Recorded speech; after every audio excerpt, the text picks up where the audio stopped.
Welcome to episode 102 of Nobody Special. On this episode, we talk about the gift of singleness and stirring our affections towards God. The Gospel Outpost presents Nobody Special.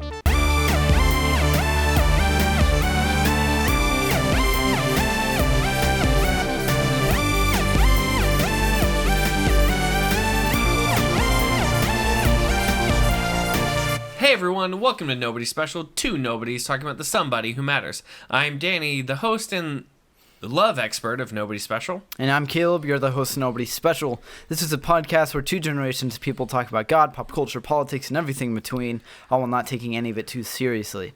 I almost said my name again for some reason. He's I'm still Caleb.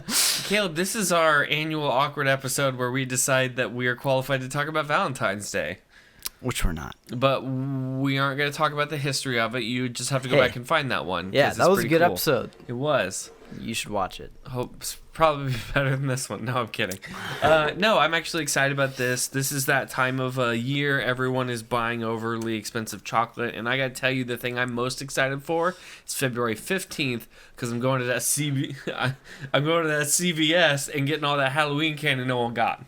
Dude, Publix had chocolate, little chocolates in like a heart-shaped container on sale. It was like, I almost picked them up for myself. Where are they? Like, I don't see them, Caleb. But, I was like, that's kind of weird. So maybe I should not to have partake. them on sale before. Just eat them by myself. I've done that.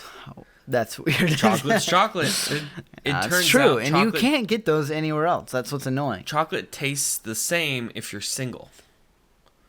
Actually, I'm going to be honest, I don't have a lot of ways to confirm that, so maybe it doesn't. Yeah.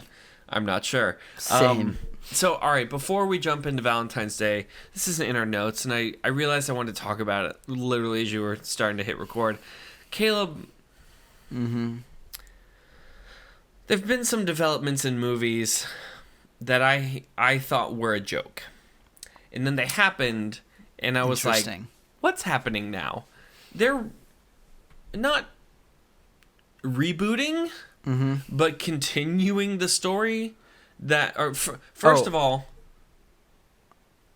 there's another Fast and the Furious, and it's ridiculous, and I don't want to talk about it. Oh, yeah. I saw that trailer, and I was just laughing so hard. Like, what is happening? This is an anime. It's like, it's my long lost brother. Go back and watch the first trailer, and then watch this one. They don't exist in the same universe. There has to be something happen. But the movie I was actually interested in talking about, I just thought of Fast and the Furious, and every time I think about it, I get a little bit frustrated. I think I know what you're going to say. Spiral? What? Do you know about Spiral? No. I thought you were talking about Aladdin. That's hilarious. Are they making another Aladdin? Yes, another live action Aladdin. I haven't seen Aladdin 2, the cartoon.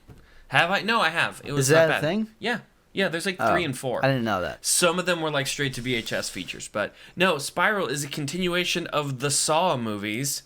You know, the cinematic masterpieces of Saw, which are just, I've seen most of them. I'll admit to that. I've seen most of them. Right.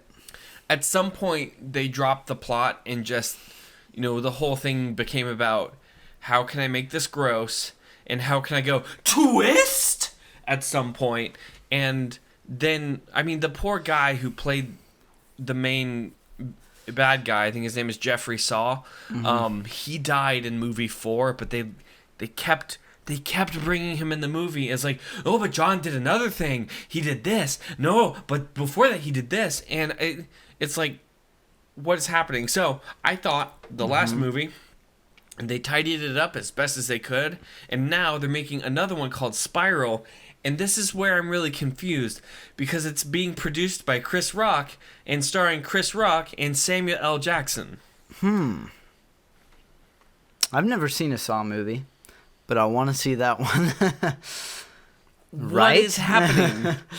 At first, I thought Chris Rock was going to be playing the bad guy, and it was going to be like, do you want to play a game? Or something. But it's Samuel L. Jackson, and then I thought of how Samuel L. Jackson, how he would say that, and what particular phrases he would use to say that, and he does. It's in the trailer. And it's like... probably going to be more like Glass,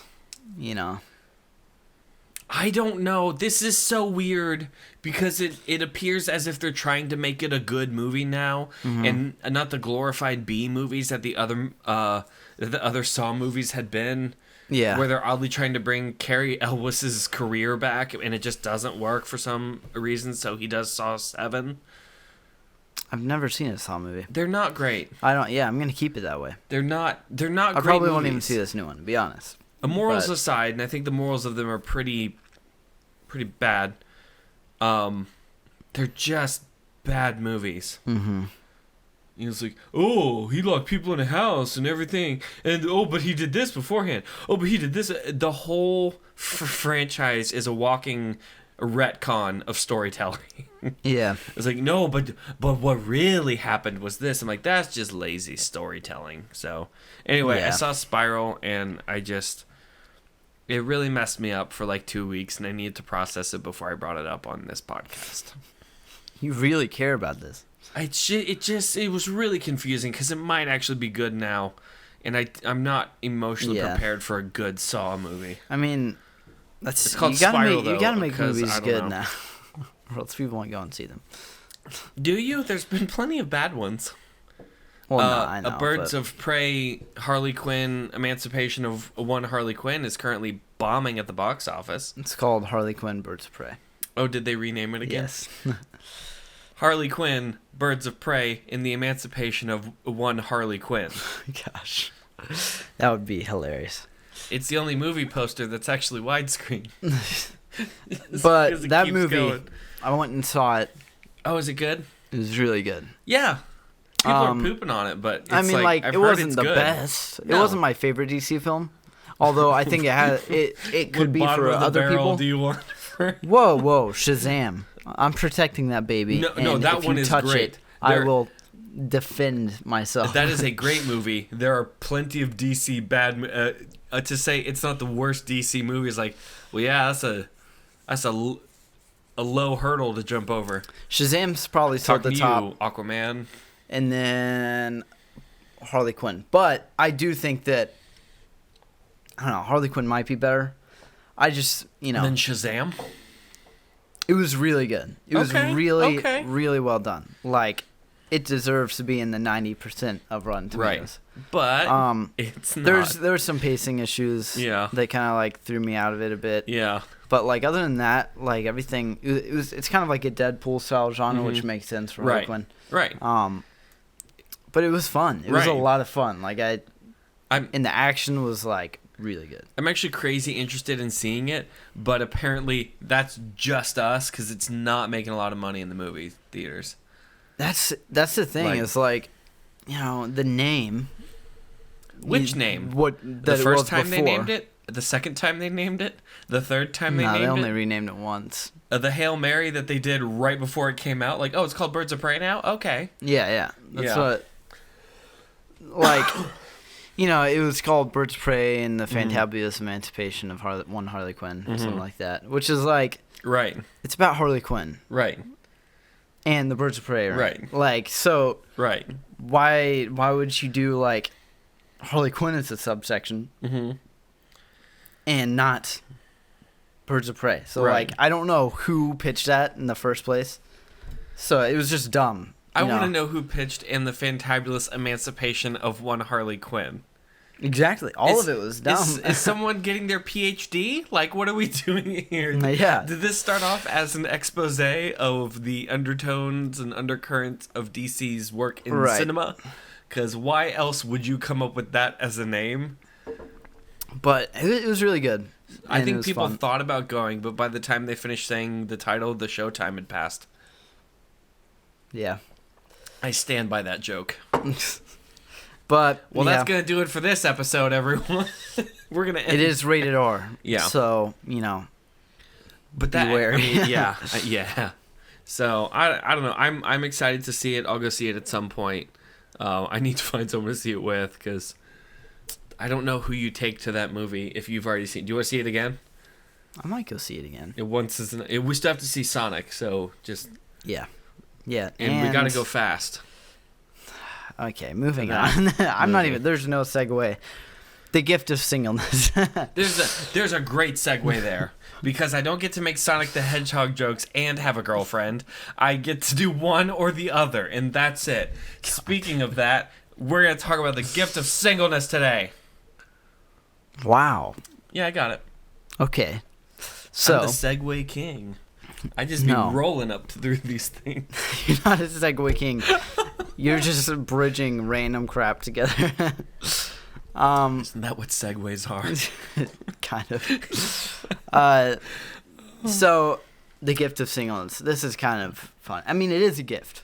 So that's kind of what we're talking about here. We're really just jumping in. Yeah, no, we're jumping in. We're just going at singleness. Okay. But, we're also talking about that, the gift of being married. Mm-hmm. And the problem I have nowadays is it feels like, in the church especially, that, everybody has to be married. And if you're not, you're weird. Or in a relationship, that whole thing. And even in secular culture, that's kind of, it's not always a thing, but, Right. I feel like, honestly, secular culture is kind of more forgiving in that sense. Yeah, no, I would agree with that one. Yeah. But it seems kind of odd. I mean, there's this expectation that as a Christian, you grow up in a youth group, you start dating a girl in high school, you go to Bible college together, you get engaged 3 hours into Bible college, and then you're married by the end of the first semester because that's how God ordained things to happen. And when you that have doesn't 3 happen, children yes, by the time you graduate. 3 because and they always tie these together, and it's really strange. 3 because Christianity is dying, and one of the ways that we can grow the faith is by having enough children, and I've heard that multiple times. And really? That's weird. The numbers are true. Non-Christians tend to have more children than Christians at this point. But as an argument for that, that's get married, have children for the Lord, so global Christianity doesn't lose the battle. And I'm like, that's the worst. Yeah, that's the worst argument I've ever heard. That sounds icky. That's Kelly. Gross. And a terrible evangelism technique. Like, hey, yeah, want to save Christendom? But the main thing here is that there's a lot of single people out there, and I don't think it's like this at every church. Don't get me wrong. No. No. But even if it's not said, it's kind of like this underwoven thing where it's just like inside you that you need to have a partner in life. Right. And I think, and if you don't, there's something wrong with you. Right. Yeah. And I think that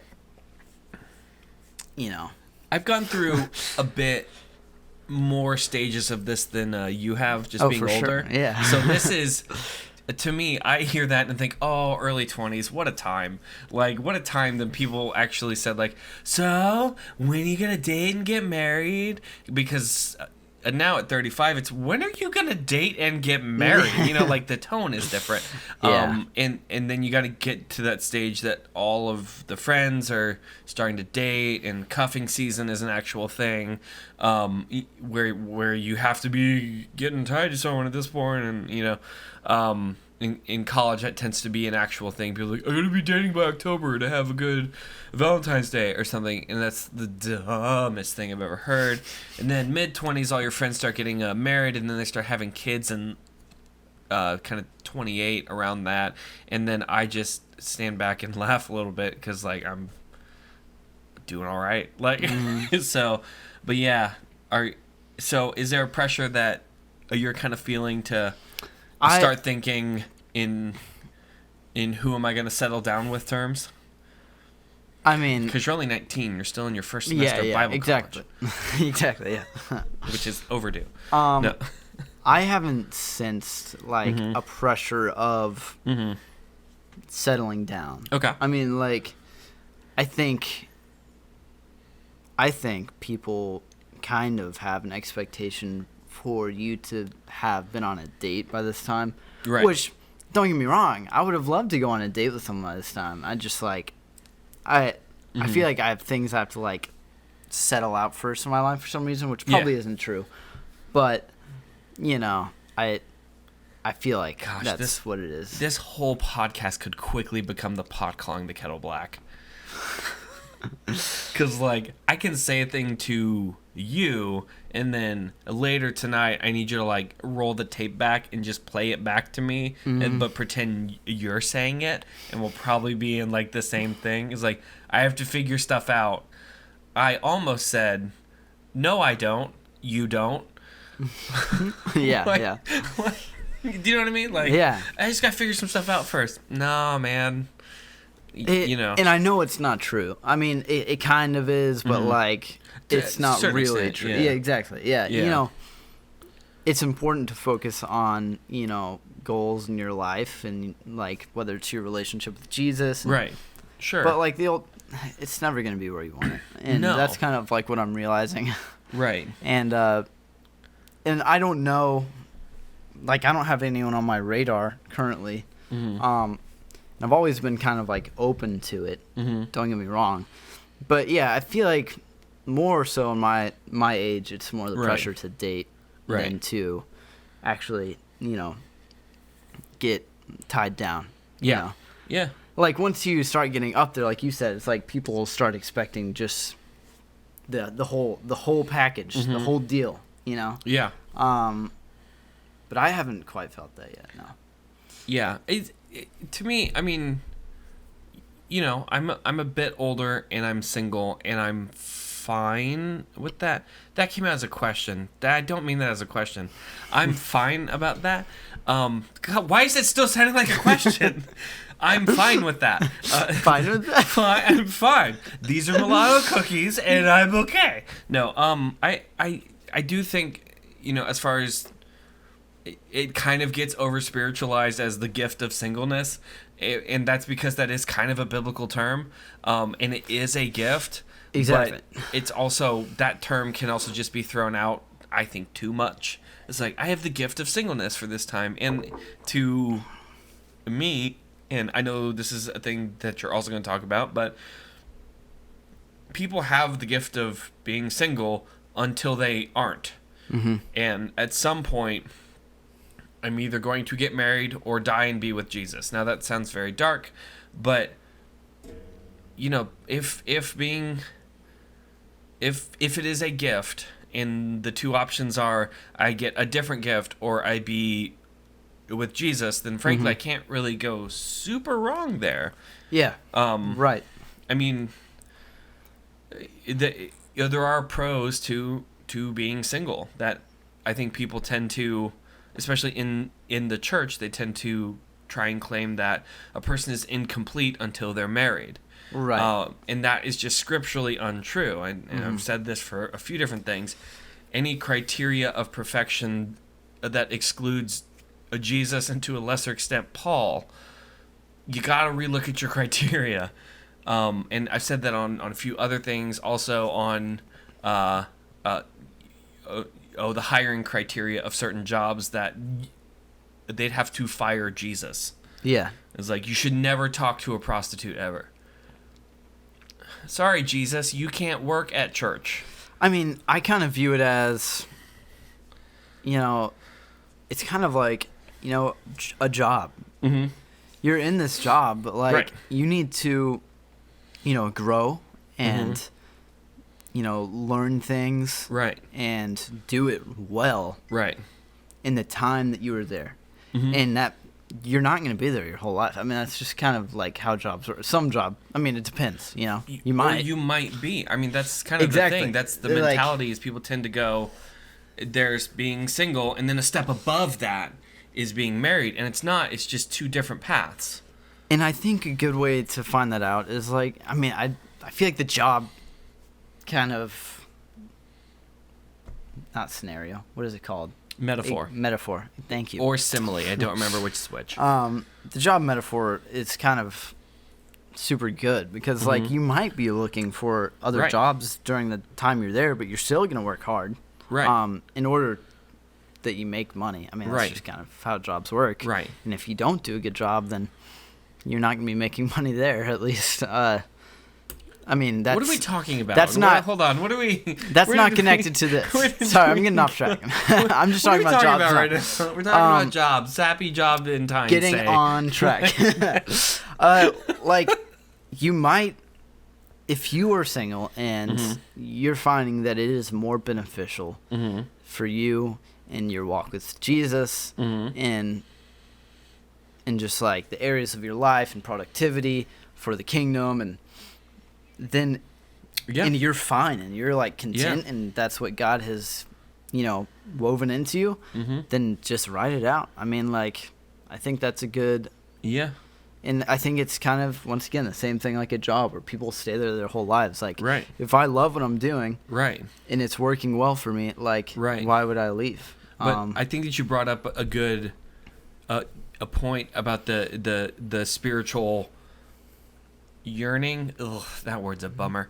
But we're not cutting that out, so there we go. No, in 1 Corinthians, no, that word grosses me out. I don't know why. I have a yearning. Shut up. Yearning? That's such a normal word. It's not, though. I don't like it. But it tells us in 1 Corinthians chapter 7, 8 through 9, Paul tells us that, to the unmarried and the widows, I say that it is good for them to stay single as I am. Just going to pause for effect there. But if they cannot exercise self-control, they should marry, because it's better to marry than burn with passion. And, I mean, I got this a ton as a youth pastor who wasn't married and didn't have younger children, which seemed to be most of my youth pastor friends, that I had a few teens actually say, "Oh, I don't know how Danny's made it that long." Like, you just wake up. You're just horny. Like, I'm not 16 is what is happening. I mean, that's the... If I'm trying to follow God, then those are the decisions that you make. And if a girl at a point decides to join that crazy journey of the path God's taking me down, then, God bless them, pray for them, and everything else. But I didn't. I think people they'd been under the assumption that I like cry myself to sleep every night because I'm single, and I didn't. I mean, not for that reason. Wow. Different reasons altogether. That's a dark joke that I love telling every time.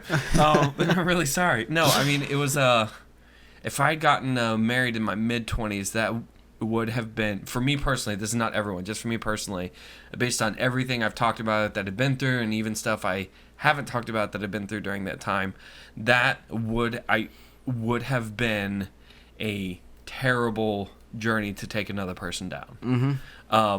And although I wasn't able to see that beforehand, God had been protecting both me and whoever else on joining that journey. And it did give a flexibility to do things in a ministry and kingdom kind of a mindset that I couldn't have done otherwise.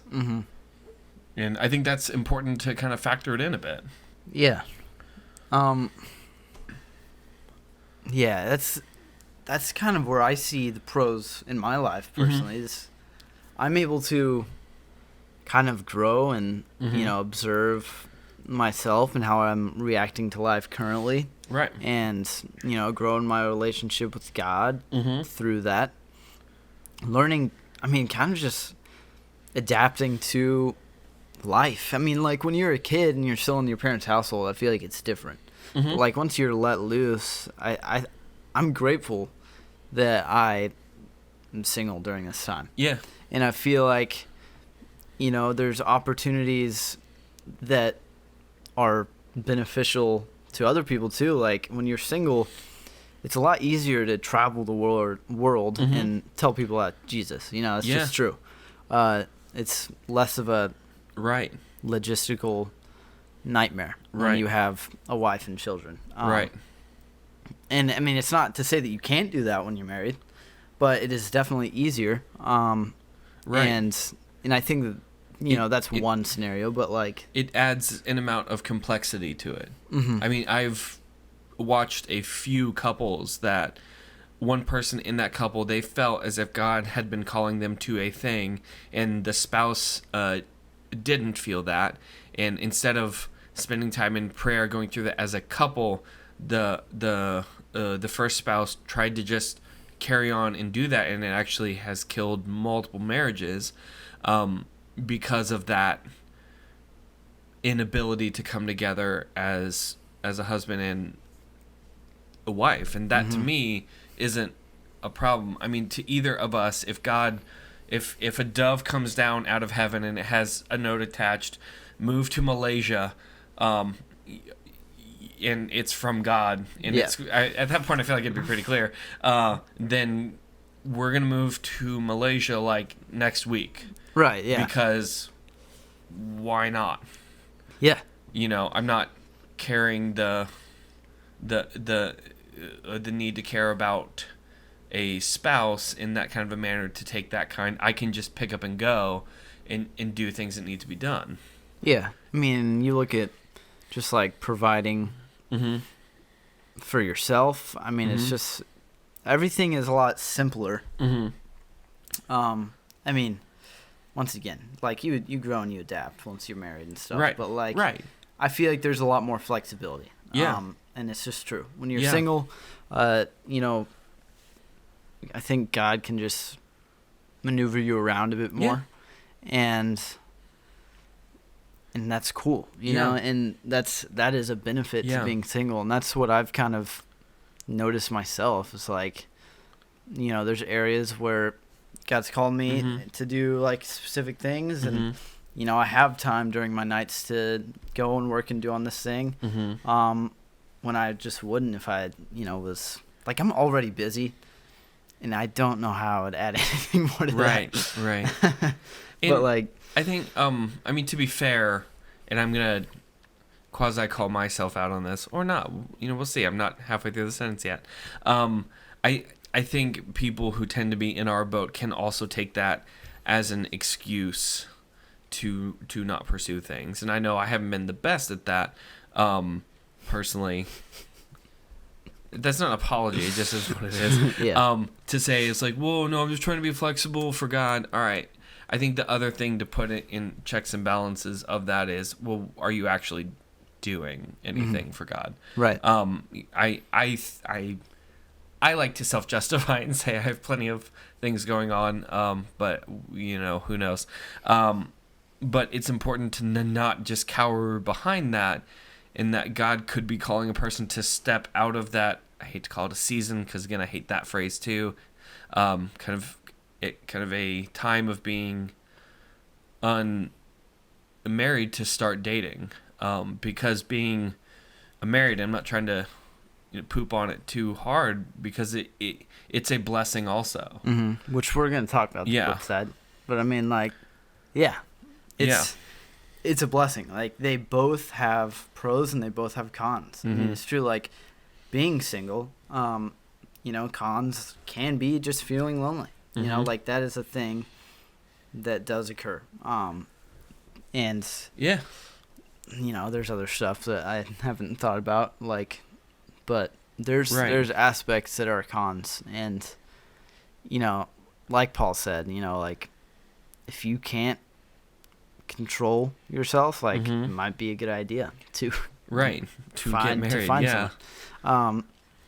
But being married, it could be an indication. And I think it was actually J.D. Greer. He did a whole kind of a sermon on the gift of singleness, and joked that it's the gift that every single person wants to return. And I don't disagree with that, but brought up a couple good points on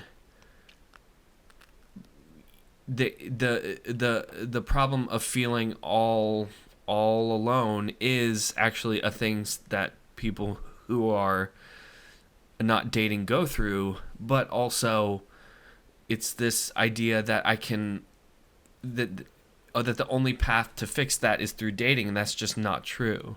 If I'm part of a church, then I need to be a part of a church fam of a group. Oh my God! Did you just say the word fam? Church family. Family. Don't take away my really good point. Sorry, here. Continue. Man, it's okay to have a married couple ask a single person over to just come be a part of their family, to be included in that kind of a manner. That's okay to do, And I'd say, to be honest, single people kind of in the back of their heads want that and want it to not just be a courtesy of, oh, I know you're single. Do you want to come over for dinner and not be alone one night?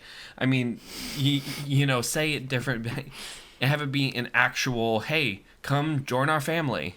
You know, JD talked about they had a person over on Christmas Eve who spent the night there and opened presents all together because they're single and they didn't have people in town, any of that. And JD's told them, like, come on over, do Christmas with our family.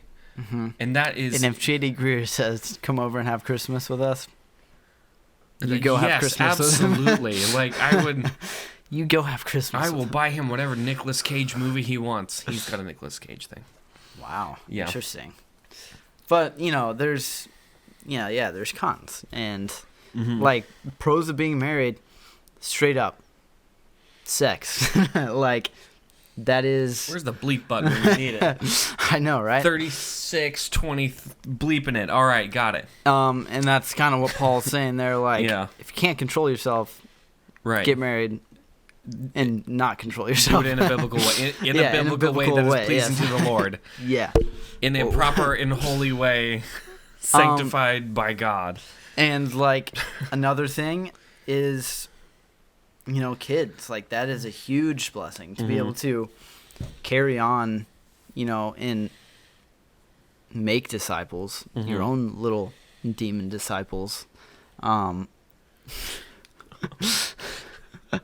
Yes, raise your own demons. That's what the Christian podcast is saying. No, they just are demons. No, I didn't see. I don't know. I get why you're the people kids say that. minister. That's what. No, I'm joking. But they are little. Hugo, my nephew.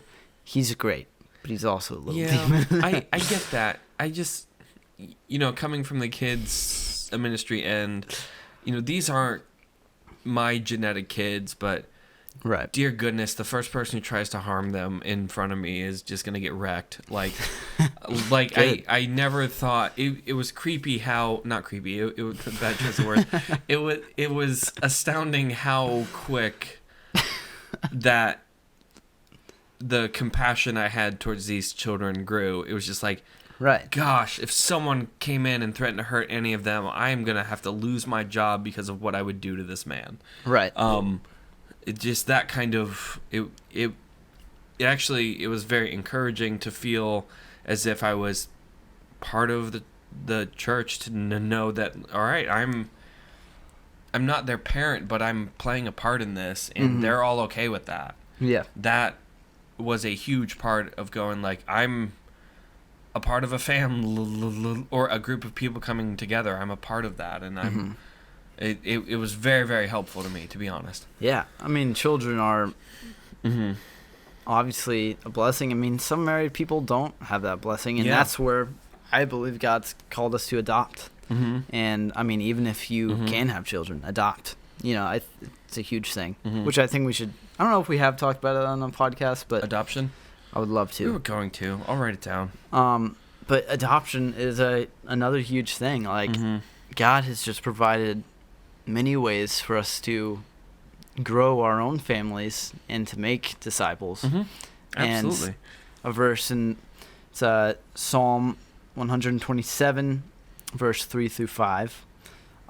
Behold, children are a heritage from the Lord, the fruit of the womb a reward.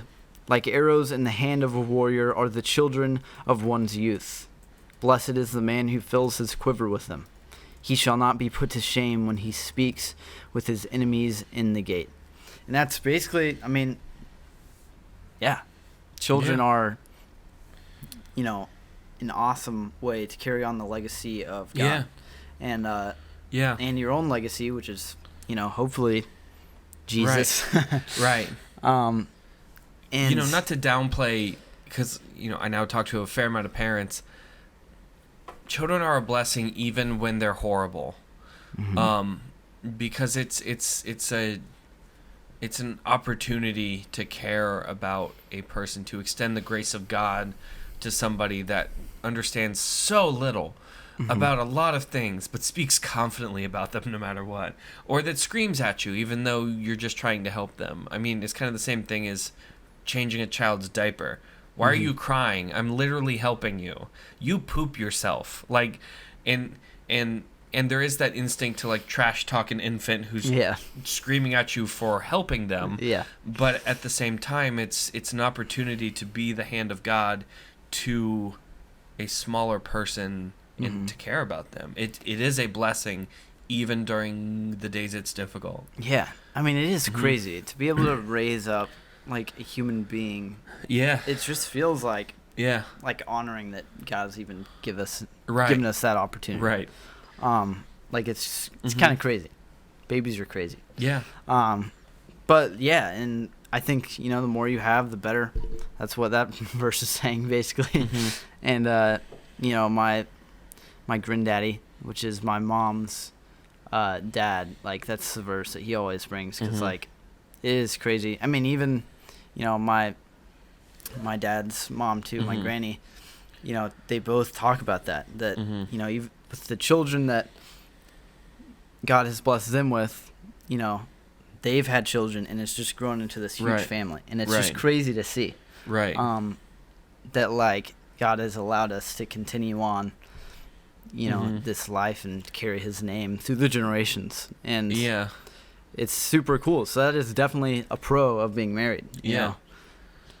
And I mean, but I mean, can not counterpoint, because that's not the right word. To people that aren't married,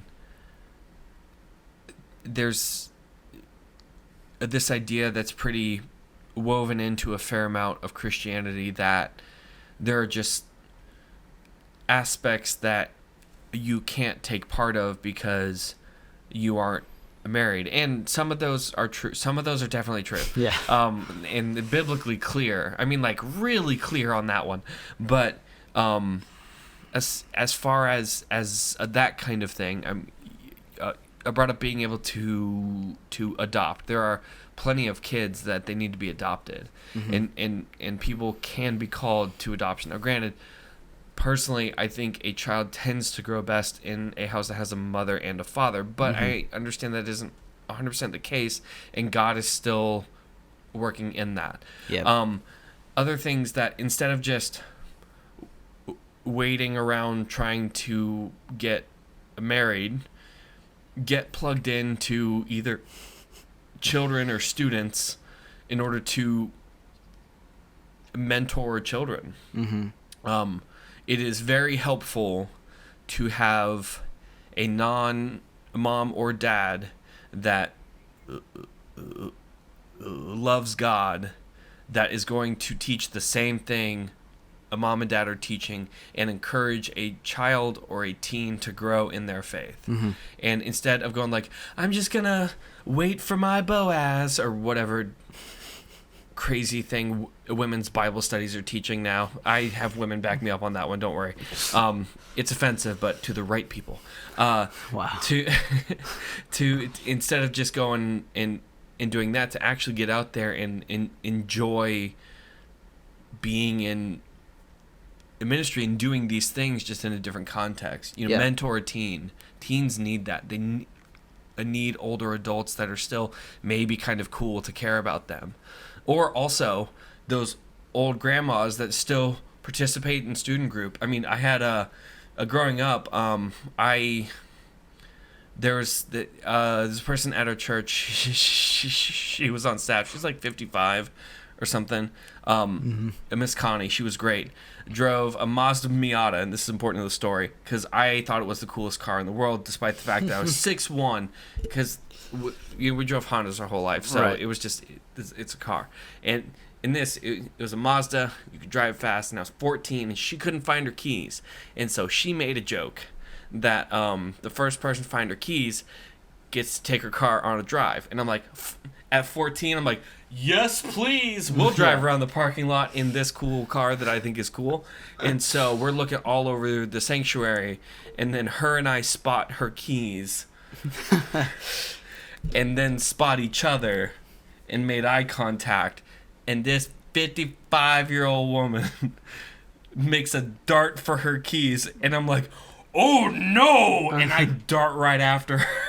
Yeah. And then her and I are I'm 14 and I'm in physical prime. I'm pretty strong. I'm doing sports, all these things, and I'm wrestling a literal 55-year-old woman on the ground for her car keys. And just to this day, that made such an impact, because although she's kind of older, granted now I don't even feel like that's even that old, but that this person could create that much of an impact by being Christ-like and also being okay to wrestle me for her own car keys. Yeah. And then I drove her car at 14. It was the most terrifying thing I've ever done, because I got in and thought, you're gonna wreck it. And I'm like, no, don't have insurance, don't have a way to justify this. But no, I mean, that meant a ton to me, just all the people that have spent time growing Danny Burton that also were single. Mm-hmm. I got plenty of those. Yeah, that's so good. I mean, I think plugging into anyone in the church and serving and like another thing is, and this is kind of what Matt Chandler, we were listening to this thing that Matt Chandler was on before, and he was just kind of talking about like it's okay to have that desire to be married, and that's like another thing is like people kind of like maybe over sexualize it, or like they just kind of like, oh, you just want to have sex, like weddings. Not always true. What it'll happen to you one day. Yeah. And the freaking like throwing the whatever that is for I the need ladies. you to know, if you say that to people at weddings, what they're thinking is, I hate you. No, that's it. That's all they're thinking. That's it. Thinking.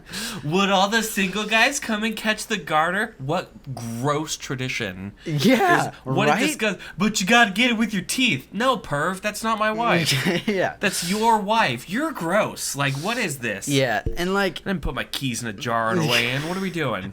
That's a really gross thing. But like, it's okay to have that desire, and I think that, it's kind of not said enough. And what Matt Chandler was saying, like it's really the point it becomes not okay is when you prioritize it above things that it shouldn't be above.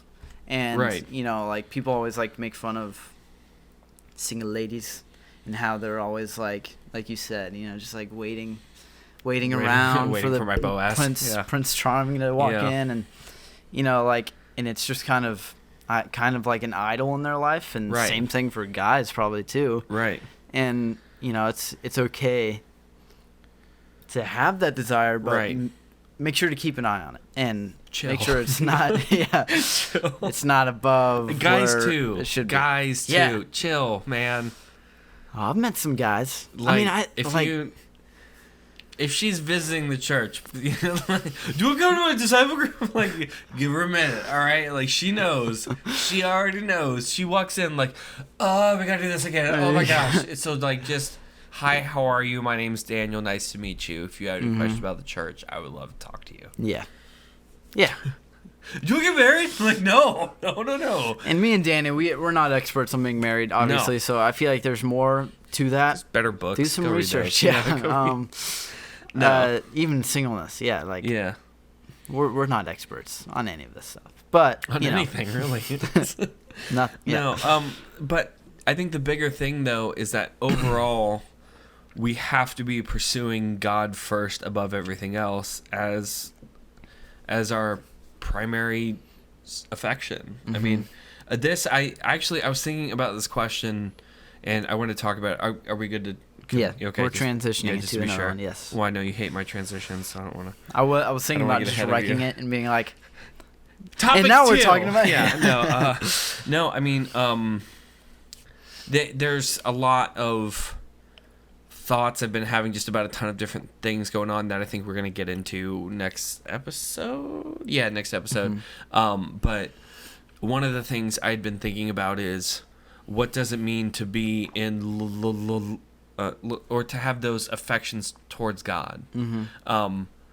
I mean, I'll be honest. I was kind of struggling through asking that. Do I love God? And Right. I know I do, but that's kind of the problem. Is I know I do. Is I feel that the personal path I've been on, it's been academic brain study, teach, and all those things are fine and great. And still at a point, I can have gone through every big book out there and still not carry an affection towards God or Right. a romance towards God. As weird of a concept as that sounds, there has to be a thing bigger than just I've studied every jot and tittle of the Bible and can Say it again. jot and tittle What does that mean? every small, jot. I know. What is a tittle? It's another small part. Weird. All right, continue. That's a You're real off the hook. phrase. Just opening up over here. No, that's fine. Shut her down. No, I mean, I can have studied. I mean, I can go in. I can talk about the Greek. I can talk about the Hebrew. I can teach it. I can do all these things. And if I don't carry the affection towards God, then none of anything I've done actually matters at all. Mm-hmm. And so I was just asking, is like, what does it mean to be in or to have the affection towards God? Right. Yeah. You know? I mean, I think that's something I've definitely struggled with all my life. Like, do I love Jesus? Do I actually love Right. Jesus? And Or the concept of Jesus. And by that I mean the head knowledge. Do I conceptually right, yeah. love Jesus, or do I actually love Jesus? Yeah, and deciphering like which one it is tricky, and often like that's probably honestly my number one prayer is like, God, help me love you more. And I think that's dramatically improved my relationship with God over the years, because it's important to pray for yourself. Right. People think not that's egotistical. selfish. Yeah, it's not. You super need it is important. Yeah, you super need to pray for yourself. and I think it's something where it's kind of hit or miss, and I go through seasons of like you said, the head knowledge, and then seasons where I actually my affections are stirred for Jesus, right? And I think I don't know. What it is behind it, to be honest. Right. Well, I've tried to think of it as, all right, if Jesus is a friend, how do I treat my friends? Poorly, but whatever. How do I treat them? I'm eager to spend time with them. I talk to them. I open up to them. Right. I mean, kind of the same thing in dating, that, I've dated a couple people, and there's just something about dating that you want to spend an amount of time with them that goes against all logic whatsoever. It's like, I should go to bed. I have a fair amount of stuff to do tomorrow morning, or I will FaceTime this person till 3 a.m. And just forget my job tomorrow, because you don't know why, and you don't have an answer for that, but it's this craving to be in their presence. And I'll be honest, there are days I have that with God, and then there are days I don't. And the Christian goal is that the days I don't become smaller, and the days I do grow in glory to God. But the commitment is still there, and I think it's a dedication that I love God even on the days I don't. It's because I've said no, but I'm committed to this, because where else am I going to go? There isn't anything better than this. This is the greatest thing out there. There's no other place to go. And even though I'm struggling through feeling it a couple days, and just kind of being able to feel the presence of God going through the thing that Dietrich Bonhoeffer calls the dark night of the soul, to push through those days because I am dedicated to God as king over everything in my life. Mm-hmm. Yeah, that's really good. And I think it's important to like define what love is in a sense. And, Yeah. like, love is not primarily a feeling for me personally. Mm-hmm. I find that love is, action, and in that I have to intentionally spend time with Jesus. And it's kind of like every relationship kind of starts off like that. It's like you have to be intentional about hanging out with that person before a relationship is started. Right. And I think that Every relationship takes work. Yeah. Even friendships. And I think the best way that helps me is just to talk to God and pray. Yeah. Constantly. Like, and I'm not saying I'm just praying constantly, but I would like to be.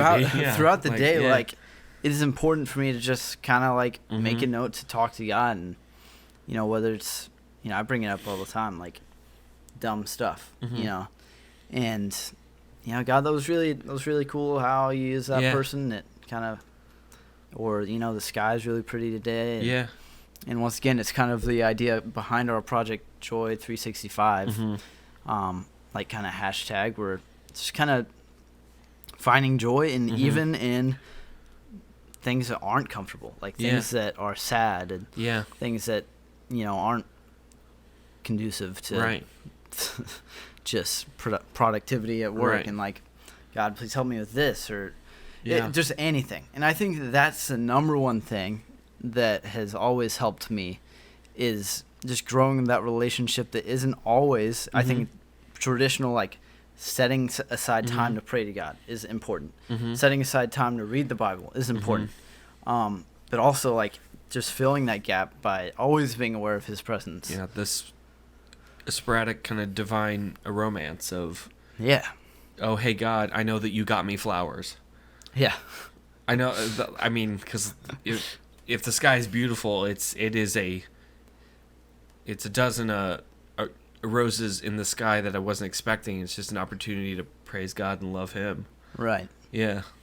And I mean, to be honest, like, I'm not always there. Yeah. And that's like only really, it's not always gonna happen that way. Yeah. But it's interesting though, because I mean, every married person I've talked to, they've actually said the same thing about their marriage, that people tend to think after they get married everything's going to be fine, and it just isn't, because there's another wretched sinner in the household that you've committed your life to, and it's if it weren't so beautiful, it'd be the stupidest thing we do.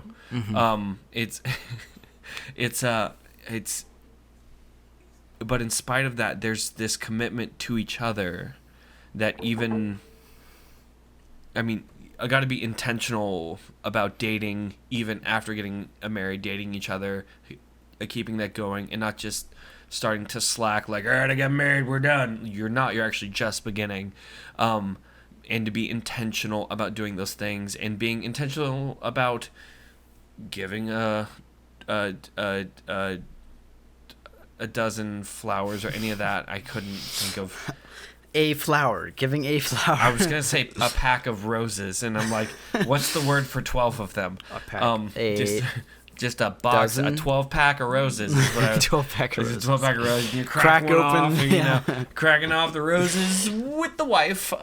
Anyway, but being intentional about that, but understanding that every day isn't easy, and it's a commitment that drives the affection. It's not the affection that drives the commitment.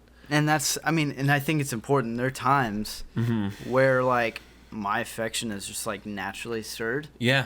And that's good, but that's not always going to be there. No. In any relationship, in any, it's always, there's going to be times where you're just not feeling it. There's some friends that I love dearly that sometimes, like, they we'll text and ask, hey, you want to hang out? I'm like, no. No, I'm not talking about you. I'm not talking about you, Danny. Well, of course I'm not talking about you. I know, because you text back. Let's go through my recent texts, shall we? No, I'm kidding. But I mean, like, genuinely, not just Yeah. you. This is literally just any you. relationship. Ugh, I'm a needy girlfriend. But it's like, there's times where I'm just like, no, I don't feel like talking to you Right. right now, even though, like, Right. you're like a brother to me, but Right. just not feeling it right now. And I think that's kind of the same thing with God, although it's important to Press through that. to press yeah. that, yeah. Yeah. Don't leave there. Jesus is my homeboy. but I mean, like, no, Jesus is your Lord and Savior. Like, let's. But going back know. to I didn't even Yeah.